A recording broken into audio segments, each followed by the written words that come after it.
And then was the moment I stepped away from that marriage, which was me leaving the house in the middle of the night with the 4 children and saying, I don't deserve this. Like, I deserve better.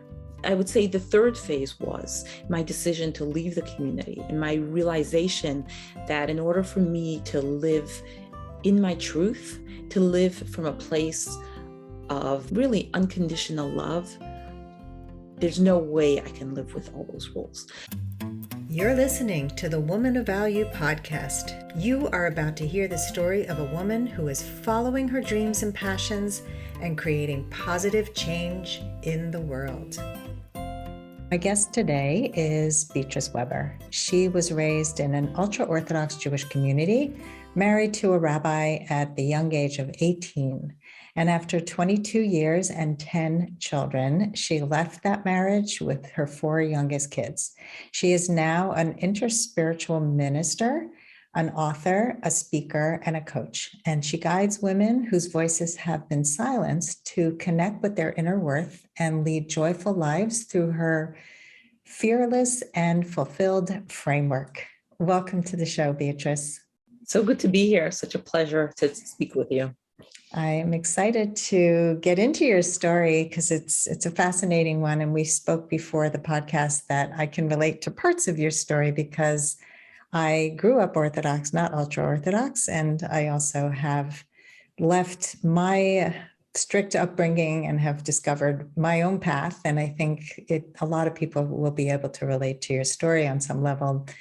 So let's start with the first question I always ask everyone, which is, what does woman of value mean to you? I think that's such a great question, because if you would have asked me that question 15 years ago or even 10 years ago, I would have had a very different answer. In the past, it used to mean to me what I accomplished, what I did, what I contributed. Whether it would be I had all the children, right? That's what brought value, that I brought children into the world, that I, ran an efficient household. At this point, when you ask me, what does a woman of value mean to me? It means you have value. I have value. We all have value just for who we are, not for what we do, not for what we accomplish, but we are valuable and whole just the way we are. Not about the accomplishments. It's about just being, right? And it is a hard concept for people to understand. It really is. And, I'm sure we'll talk more about it, but I find it so interesting because I think, growing up in such a religious community, really at the root of a lot of religious beliefs are the value of people, the value of somebody. But so often it has turned into a list of things to do, a list of things to accomplish. And instead of really emphasizing that, it's really become about, what can you do and your value dependent on that. And I think it really is so not aligned with the intention of those religious and spiritual messages. Yeah. And, I have a lot of clients who were not brought up religious, but they were brought up with their value being tied to their accomplishments. And the bar was always higher and higher and higher. And if you didn't get straight A's, or if you didn't make the top of the sports team, you were not worthy. And they still carry those messages today. So I think, this is a relatable message that our worth is not tied to those things that we were taught were a marker of our value. Absolutely. And that kind of reminds me of kind of the perfectionism that we have, right? Which you can never be perfect enough. You can never do enough. If you base your value on what you accomplish, like, you can never do enough to reach that, because there'll always be something else. So that's so true. And then we have to quiet those negative voices and learn to really have more self-compassion. And I'm sure you struggled with a lot of that growing up in such a strict home and atmosphere where, there was I'm sure lots of judgment and strict rules. And so let's get into that. And I always ask about your pivotal moment, that moment when you kind of staked your claim and found your true value. Tell us about that. Yeah. So I would love to tell you that there was like one moment where everything changed. I think it was more different. I can point to different moments, really point to different moments.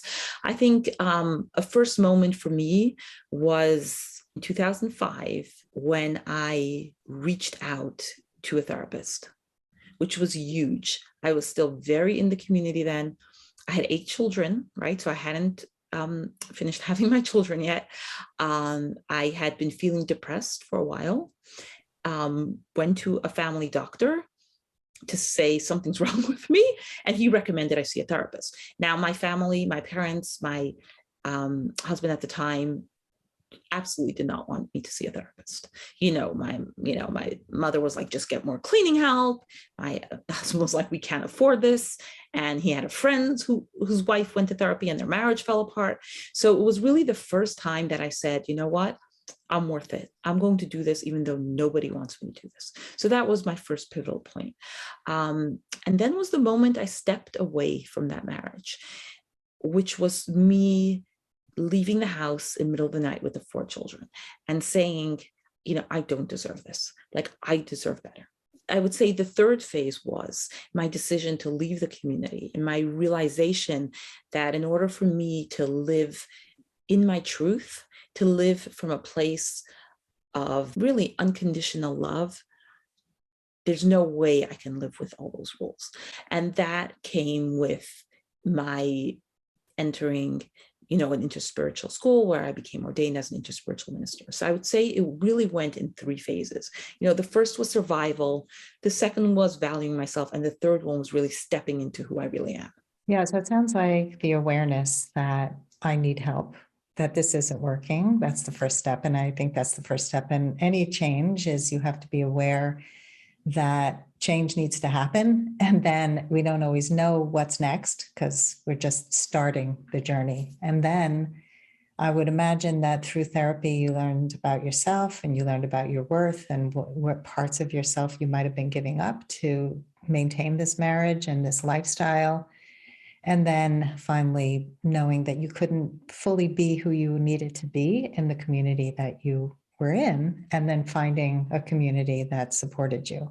Mm-hmm. Yes, that describes it really well.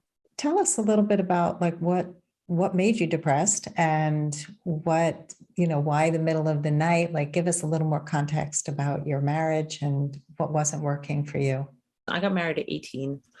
It was an arranged marriage, right? So there was no dating. There was a very little choice. It was no choice. It was like the families were a match. And that was it. That was it. So it wasn't about were we compatible? It was about, the families were compatible. I'm realizing more and more of a business deal than anything else, right? Here was my then husband was a scholar. My parents really wanted a scholar. They had the money to support a scholar. And it was about how I would fit into that. And I did, because that's what I had to do. I shut myself down really, really very early on in that relationship. I realized, I don't think I admitted it to myself, but I realized very early on my emotional needs were not going to be met. The expectations of me were extremely high. And I just decided in my mind, not knowing another way, is that you would say jump and I would say how high, right? I would just do everything perfectly. Spoke about perfectionism before, right? So I would make this work no matter what. And then finally, after 8 children, which was after close to 13 years of marriage, things finally came to a head. I had a miscarriage and I was visiting my parents at the time in Toronto over Passover. It was the miscarriage itself happened on Passover. My husband refused to call a doctor, an ambulance. I needed an ambulance because I was bleeding so heavily. Refused to call an ambulance. It was Saturday, right? It was Shabbos. He said, no ambulance, we can't do that. So I ended up calling one myself when I got dizzy enough and realized that I have 8 children. I have to do something. I went with a sister to the hospital, and then a week later ended up driving back home, back to Rockland County where we were living at the time. That followed. It was awful. And, that kind of evolved into me feeling depressed. It's fascinating to me when I look back to that, because when I first went to therapy, I went with the mindset, there's something wrong with me, right? Like, we need to fix me. What's wrong with me? It took me about 1.5 years to finally be willing to admit to myself, there's something wrong in this marriage, there's something wrong in this relationship. And the next 7 years of the back and forth, during those 7 years, because I didn't know how was I going to get out, right? I had after a year and a half in, I had a 9th child already. I did do a few things, right? So I started going to college, which was a big deal. September 2007, I was in my mid-30s then. I went to college. I went to a college that catered for women in the Hasidic community, but it was still a big deal, being that I never graduated high school because I went to religious seminary, or was sent to a religious seminary when I was 16.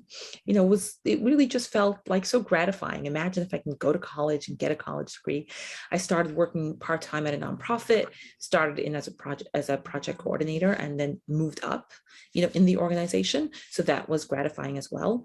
So without realizing it, I was really putting steps in place that enabled me to have more, freedom and independence. I'll never forget the first time I opened a bank account. I mean, that was a big deal, right? I was finally able to have my own bank account, to have my paycheck, to know what was going on with my money. Because even though my family was supporting us, my parents were supporting us financially because my ex-husband wasn't working, he was studying, and at varying times received stipends for those studies.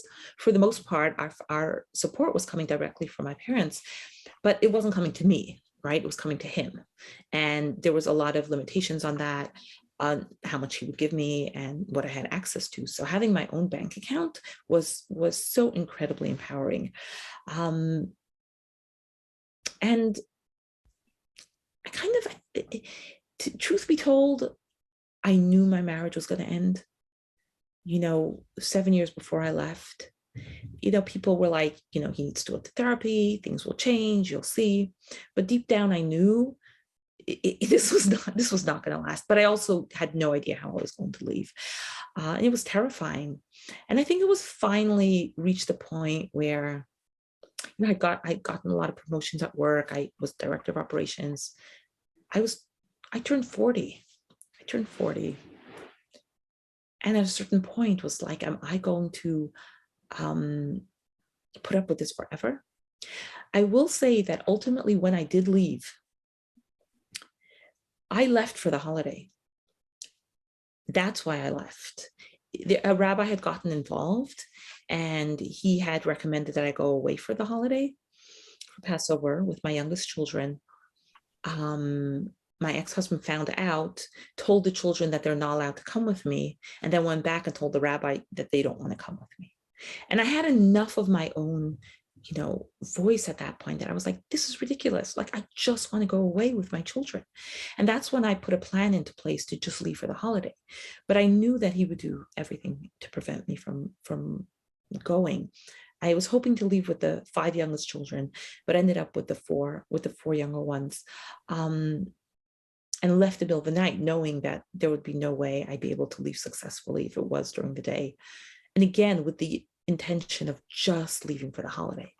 Once I was out for a few hours, I remember that moment standing on a patch of grass behind the motel room that I had rented for that day, just realizing I was so scared. I had rented a car for the trip.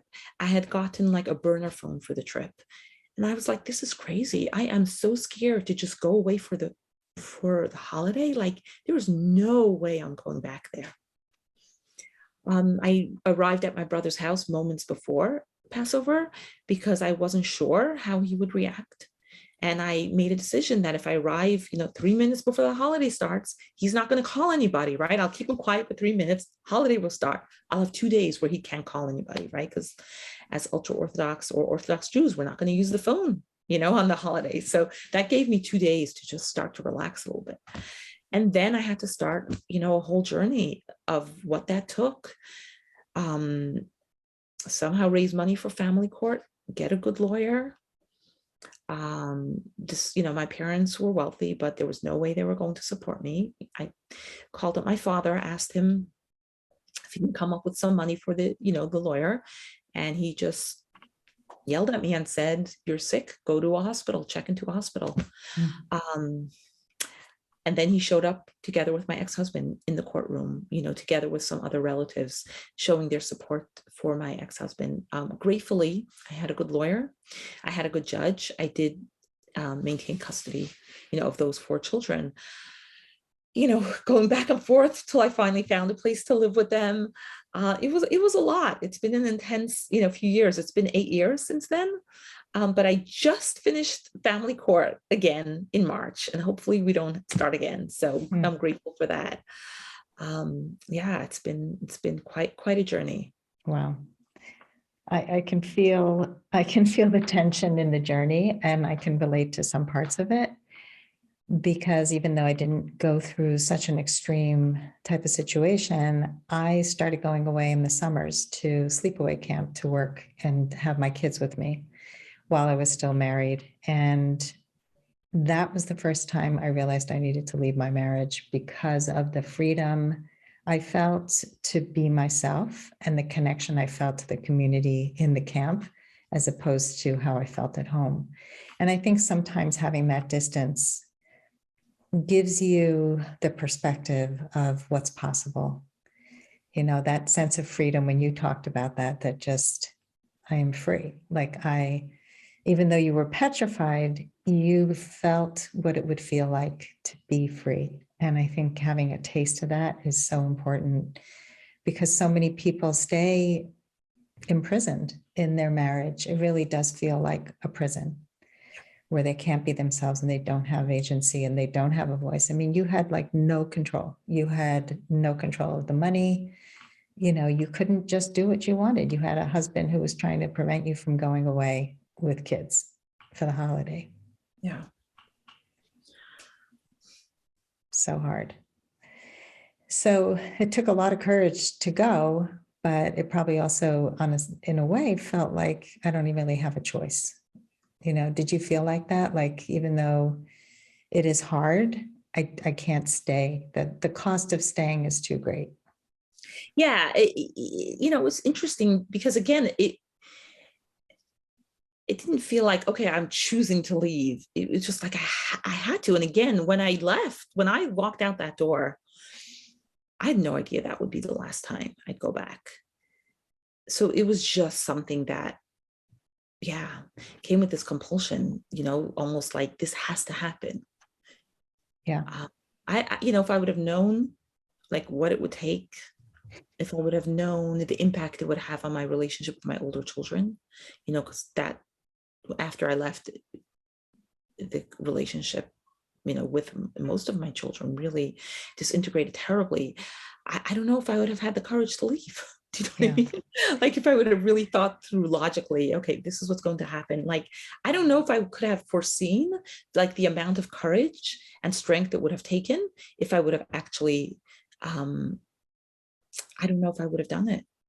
I'll be frankly honest, but gratefully, sometimes we just get such an inner knowing that this is what we need to do, and we just do it. And then, we get the strength along the way. We get the strength by doing it one step at a time. Yeah.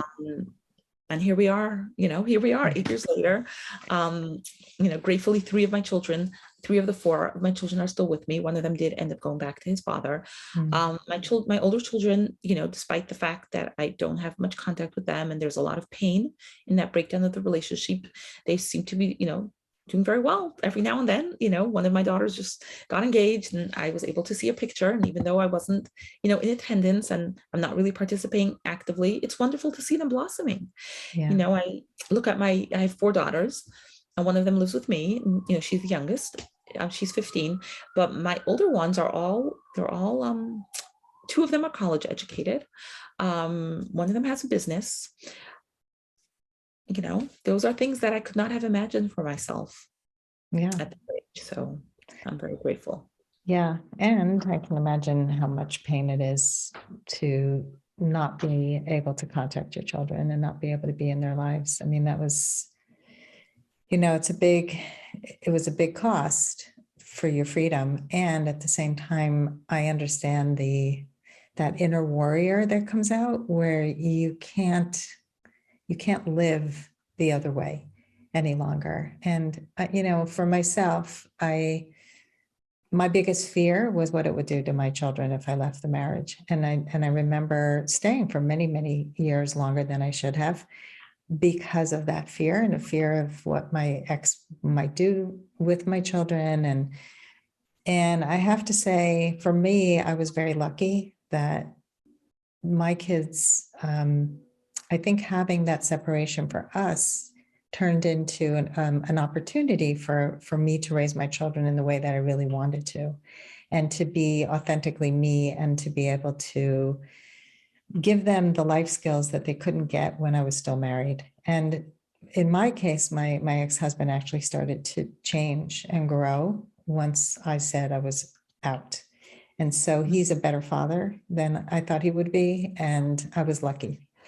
But we don't know, I needed to take that risk, even though my story is so far from yours, it still was a big emotional risk. And so I can relate to that part of, I don't want to destroy my children.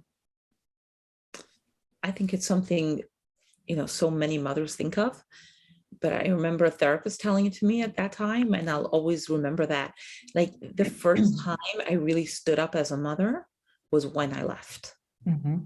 Because within that marriage, within that relationship, I was not standing up for my children the way, like a mother, right? Like a mother, what happens in the ultra-Orthodox community, and I think in other controlled environments, you're part of this bigger system, and I think it happens in abusive relationships as well, where you just become part of it, and you're not able to really give your own values, your own, what's important to you, to your children. Rather, you're part of this, larger picture. And that was me for so many years, where I was I had to be a very subservient wife. So I was a very giving mother, right? So I was always giving to my children and doing for my children. But when you talk about like what a mother's role is, I wasn't able to step into that role of providing them with, values and guidance and things that were important to me. Wasn't able to do that. So today, even though like we don't have that, close relationship, and there is that cutoff, like they know what I stand for now. Like they know what I do. So some of the work I do is very public, and as much as I'm sure it upsets them because I'm speaking up about things that in the community you're not supposed to speak up about, still, I believe that it's those actions that are allowing them to step into their own power as women. So I try to stay in that, because I will say the pain is sometimes so overwhelming, and the pain for me and then the pain for them, because me and my children are both victims of a system that has as one of its core roots to keep people in control, which is unfortunately true of many controlling religions, where and different environments where there is that really goal, whether it's explicit or implicit. So we're both victims of that. We're all victims of that, and it's just so sad. It's just so sad. Yeah. But you know what? It's like holding those two. Like I may be a victim of that reality, but yet here I am living my life, in my power, making choices that work for me, making choices for my children that are with me, that are empowering, that are just something I couldn't have imagined years ago. Yeah. And, it takes courage to break a cycle of, I would call that abuse, to try to control in any way. And when you're one of the first to have the courage to break out of the system, you get a lot of flack. I mean, if you look back at our history of the first women who stood up to the right to vote, to have an abortion, to have a voice, to be in politics, they met with a lot of resistance. And it takes courage to change the cycle, to change a cycle of abuse, to change a cycle of control. And you're not always going to be beloved for your decisions. But it's, I think in the end, you're not just making a change for yourself, you're making a change for a lot of people who are influenced by you. And it's not just your family, but you do inspire other people. If you have ever played small to make other people feel comfortable, or maybe stayed in a bad relationship or job too long because you didn't think you could do any better, I wrote a book for you. It's called Becoming a Woman of Value: How to Thrive in Life and Love. Each of the 30 chapters contains a life lesson, a story, and an exercise to bring you closer to reaching your full potential. Becoming a Woman of Value is available on Amazon in paperback and Kindle. So let's get into the work you do today.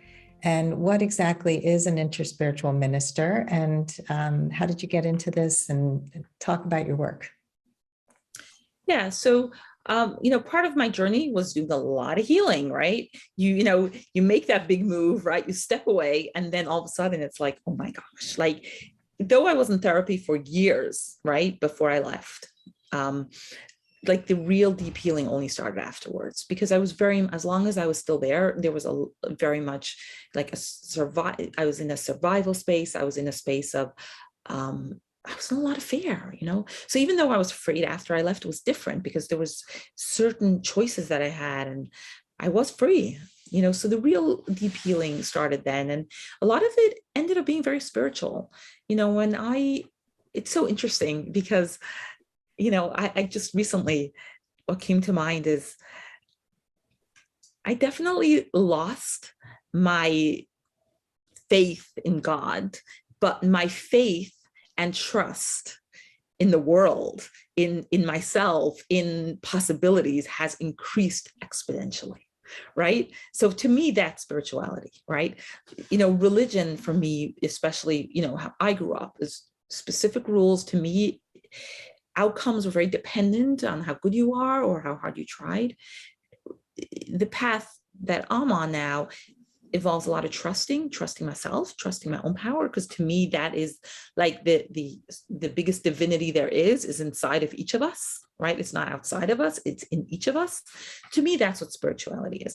And I went on a little bit of a journey, and part of it was healing from the belief system I grew up with. And for anybody that's grown up with something similar, and it could be a religious environment or other controlling environment, it takes time for that to unravel, right? It doesn't just happen in a day. When you're taught certain principles from a young age, I had to put a lot of effort into kind of moving that to the side and then creating really a new belief system for myself from scratch. And, part of that process was me, enrolling in the school, first of all, learning about all different religions. And really, first of all, discovering like Judaism is pretty cool, as long as it's not the ultra-Orthodox version, So that was part of it, and the bigger part of it was really being able to recognize that divinity inside of me and inside of other people. And I would say at its core, that's what spirituality is. And it also recognizes that there are different ways to connect to that, and seeing a lot of the religious practices, like when you go to the core of a lot of the religious practices, a lot of them are about helping you tap into your own inner divinity, right? Helping create community, even, rituals such as chanting, such as music. Those are all different rituals to help people, step into be quiet, be able to listen to themselves, be able to listen to their intuition. My belief system is that over the years, they've become ritualized and controlled and rules. And this, again, does not just apply to Judaism. But, what interspirituality does, it helps you connect to the root of those practices and really help people in finding their own path and their own way to find their inner meaning and their inner connection. And excitingly enough, I was ordained 2 years ago, almost to the day. And this weekend, I will be walking with the class of 2022, who's getting their ordination, and I will be carrying the Hebrew scriptures. So dressed in white. So it really is full circle for me, Yeah, well, I love that you were able to see the beauty in your own religion, because I do believe that a lot of people just dump it all. And I know that when I went on my own journey, religiously that I was able to see the same things that you were able to see, the sense of prayer, meditation, chanting. It's very ritualized. There is something about the prayers that also connects us to gratitude and serving our community. I mean, I remember being served by my community when I was in crisis, and how important it was to know that somebody was there when you were sick or when you were pregnant and providing you with food and care. And so those things are really special. And we all need community. We all need ritual. We all need a sense of belonging. But what's missing in a lot of people is their own divinity. I think with the focus, what I protested was the just the self beat up, that we were unworthy. There's a lot of that in the prayers of, I'm going to sin again. So, I'm going to atone for my sin, but I'm going to sin again. And I was just speaking to a man who was brought up Catholic, and he had a diabetic episode. His first one was when he was 17. He went into a coma. And he woke up and there was a priest in his face who had just read him his last rites. It was just because they were so sure he was going to die. And he was asking him if he wants to atone for his sins. And he said, "Get out of my room. I don't want you here." And that was when he became agnostic. And so it was like, I just had a terribly frightening episode. And the last thing I want is to be blamed and to have to atone for my sins as a reason for why I must have had diabetes. And so this is the message that so many of us get. It's like we are the cause of all the horrible things in the world. And no matter how much we atone, there's another chance to atone again. But there's so much of the punitive, judgy part of such an archaic way of looking at life, which we really, in a spiritual world, we don't look at life that way. We look at life without shame and blame, and we take responsibilities for our actions, and we know that we are responsible for our personal growth. And it's a very empowering thing to know that you are at the root of your power. I mean, one of the other issues I would say for me is community is so important. And, growing up in the Ultra-Orthodox community, you were completely surrounded by community all the time. You were never alone. People, no matter how poor you are, you always will have food and you'll always have somewhere to live. Someone will always take care of you. And that's beautiful.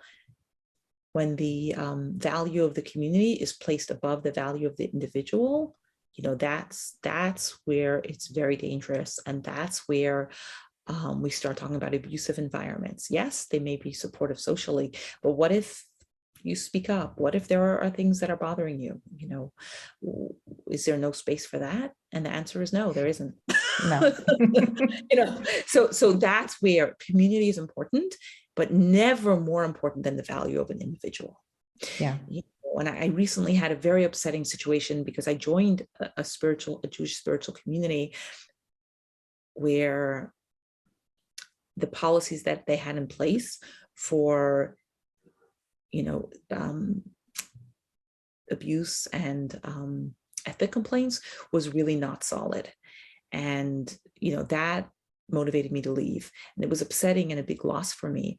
And I believe, especially in the religious and spiritual communities, it is so important to set up strong systems of accountability, because it is so easy to start idolizing leaders, to start putting them on pedestals, and then to create these controlling, abusive environments unintentionally, right? The intent might be good, right? That we're trying to, honor everybody and treat everybody so well, but very, very, very quickly, because human nature has, right, that tendency we want to idolize someone outside of us, right? We want that, but there's so much danger in that. So, I believe so strongly that even if people are so well-meaning, it's so important to have those structures in place. I could not agree more. It's so easy to slip off, and especially in those spiritual spaces and religious spaces where there is that, where we're valuing that inner divinity so much that sometimes we're kind of getting a little lopsided, where we're valuing someone else's and then we're forgetting, each individual's. So that's, part of the learning process for me. And but grateful that I think because of my experiences, I'm able to sense when things are a little off a lot quicker than other people. It kind of gives you, this sixth sense that I wouldn't have otherwise, and really step in and speak up, and do the right thing. Yeah, and you speak about so many of these guru kind of relationships where people put people on a pedestal, and that's a big trigger for me as well. And I remember early in my marriage, we believed in checking with rabbis about decisions that we were making. And there came a point where I said, I am not asking a rabbi this question anymore. I have agency. I am making choices. The rabbi doesn't have to make them for me. And for a lot of people, that's like so rebellious and so wrong and, going against the grain. And you still see so many people who will trust a rabbi or some religious leader or spiritual leader to make life choices for them. It's like, I'm a coach. I don't make people's choices for them. I never want to be put on a pedestal. I want to encourage people to have the trust in themselves to be able to make their own choices, because they're the only ones who can. We don't have somebody's entire history and their whole way of being. We can just see what they've shared with us. And so ultimately, to have people rely on a spiritual person, leader, as the be all and end all takes away your own agency. Yeah. And it's a very dangerous path to go down on. And I mean, the way I grew up, we had to ask if we're allowed to go on birth control. We had to have rabbis check our underwear, right? And I won't go into that whole process because that's a whole other podcast. But yes, in one sentence, that was required. It was not optional. It was not a nice thing to do. It was absolutely required. And it's amazing what you can get used to, because I did this for over 2 decades, right? I was 40 when I left. I got married at 18, right? And it's amazing, when I think back, this is just what was expected, and this is just what I did. But it does something to you. Like, it does something to you. It erodes something. But I hope, I have, women reaching out to me who I have no idea. And they're like, I've been following you. I've written some stories, so people have seen my actual experiences. I have a blog on Medium where I write, and I speak up, about these issues. So, my hope is that it does make a difference, that women and men will feel more empowered to, yes, own their own power, and yes, make their own choices wherever they are. When I first left, I thought my story was so individual for me leaving the community. And really quickly I learned there are many women and many people in all kinds of situations. Again, their story may not be as extreme as mine. They may not be leaving in the middle of the night and all that drama. But the idea of reclaiming your voice, reclaiming your value, stepping into your power is so universal and so important. So much of society, doesn't give us that message. Absolutely. This is why I started the Woman of Value podcast, because I had to find my voice. And my biggest joy is helping women reclaim their power and find their voice and set those boundaries and do all the things that helps them show up more fully into the world, in the world. So let's go to the lightning round. Are you ready? Okay. All right. I used to think I wasn't blank enough.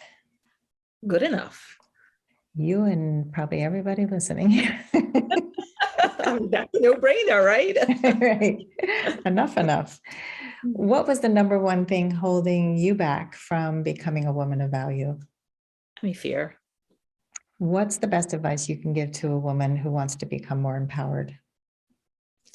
Slowly start listening to your inner voice. I love your short but very powerful answers. Lightning round, right? Yeah, we'll go fast. What advice would you give to your younger self? looking back at my younger self, I would just tell her to have compassion for herself. Yeah, that's all. Just be kinder to yourself, because you know what? You can't hear yourself. You can't hear that inner voice when you're busy judging yourself. True. What is something that people often get wrong about you? They think I'm really tough. And I'm really quite sensitive and sometimes very unsure of myself. And finally, Beatrice, how would you like to be remembered? As a woman who made a difference, who was willing to stand up for the truth and made a difference. What is the best way for people to find you? I know you have a lot of links that we'll put in the show notes, but give us one good place for people to go. I guess you can go to my website. If you'd like, you can take a quiz that I have there. It's beatriceweber.com/quiz. And it's a warrior woman quiz to find out what type of warrior woman you are. So it's a fun quiz, and that's how you get onto my list, and then you'll be hearing from me. So that would be great. Beautiful. And there are so many other ways, as we all have nowadays. So I can send you all those links. Yes. So I have your Facebook, your Instagram, your LinkedIn, and your Twitter. So those will all be in the show notes. And Beatrice, I love this conversation. I know that I spoke a lot about my own journey because you really ignited something in me. And although I have not been on anything as challenging and as scary as what you went through, I think your story is so relatable to so many people. And I really hope that this conversation inspires people to find their truth, to find their voice, to have the courage to be that warrior, and the model that you have shown for so many people. So thank you so much. If you would like to step more fully into your value, grab a free copy of The Ultimate Guide to Becoming a Woman of Value on my website, thewomanofvalue.com. Just click the link at the top of the homepage. And if you haven't already done so, be sure to click the subscribe button in your listening app. And if there's something in this episode that inspired you, please share it with others, because the more we share these inspirational stories, the more women of value we will have in this world. I'll see you next time.